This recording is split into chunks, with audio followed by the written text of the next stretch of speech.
জলবায়ু পরিবর্তনের বিরুদ্ধে লড়াইয়ে বাংলাদেশ যখন নবায়নযোগ্য জ্বালানির দিকে এগোচ্ছে, ঠিক তখনই সেই সবুজ শক্তির আড়ালে চুপিসারে জন্ম নিচ্ছে এক বিষাক্ত সংকট। গ্রামে গ্রামে সোলার হোম সিস্টেম কিংবা শহরের ছাদে ছাদে সোলার প্যানেল। পরিবেশ রক্ষার এই উদ্যোগই কাল হতে যাচ্ছে দেশের জন্য।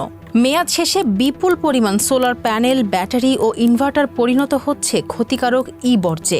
অথচ এই বিপজ্জনক বর্জ্য সংগ্রহ বা নিষ্পত্তির জন্য দেশে নেই কোনো সমন্বিত জাতীয় নীতিমালা। বিশেষজ্ঞরা সতর্ক করে বলছেন, উপযুক্ত প্রস্তুতি না থাকলে এই সবুজ শক্তি হতে যাচ্ছে বাংলাদেশের আগামী দিনের পরিবেশগত টাইম বোমা।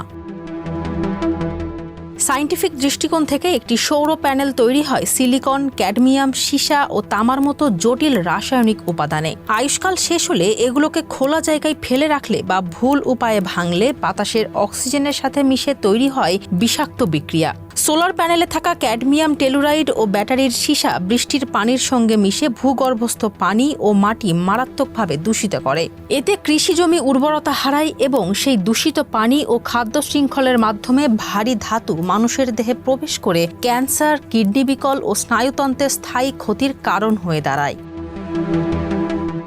পরিসংখ্যানের চিত্র আরও ভয়াবহ। আগামী 5 থেকে 10 বছরের মধ্যে বাংলাদেশে মেয়াদোত্তীর্ণ সোলার সিস্টেমের কারণে এক বিশাল বর্জ্যের পাহাড় তৈরি হতে পারে।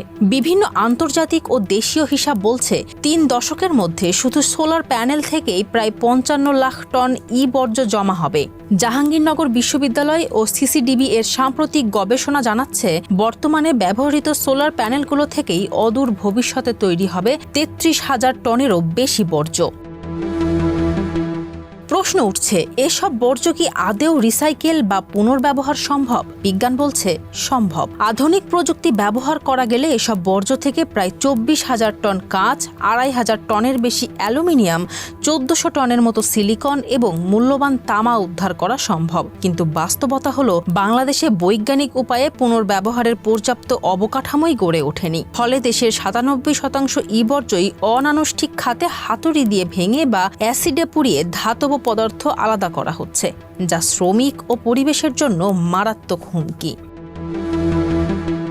উদ্বেগের বিষয় হলো, দেশে উৎপাদিত বিপুল পরিমাণ বর্জ্যের একটি বড় অংশ প্রক্রিয়াজাত কারণে জড়িয়ে পড়েছে সুবিধাবঞ্চিত শিশুরা। সুরক্ষা সামগ্রী ছাড়াই বিষাক্ত রাসায়নিকের স্পর্শে কাজ করায় এদের শ্বাসকষ্ট, চর্মরোগ ও অঙ্গহানির মতো জটিল সমস্যা দেখা দিচ্ছে। ফলে এটি এখন আর কেবল পরিবেশগত সংকট নয়, রূপ নিচ্ছে বড় ধরনের সামাজিক ও জনস্বাস্থ্য হুমকিতে।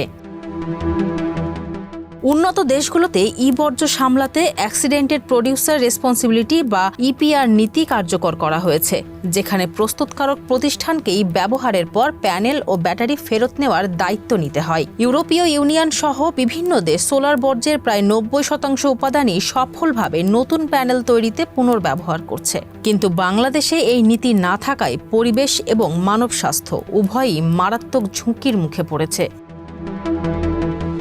উৎপাদনকারী প্রতিষ্ঠানগুলোর উপর পণ্য ফেরত নেওয়ার বাধ্যবাধকতা আরোপ এবং সার্কুলার ইকোনমি বা চক্রাকার অর্থনৈতিক নীতি গ্রহণ করা এখনই জরুরি। সবুজ শক্তি তখনই টেকসই হবে যখন এর বর্জ্য নিষ্পত্তিও হবে পুরোপুরি পরিবেশ বান্ধব। Desk report, Farzana Hasin, Manabkantha.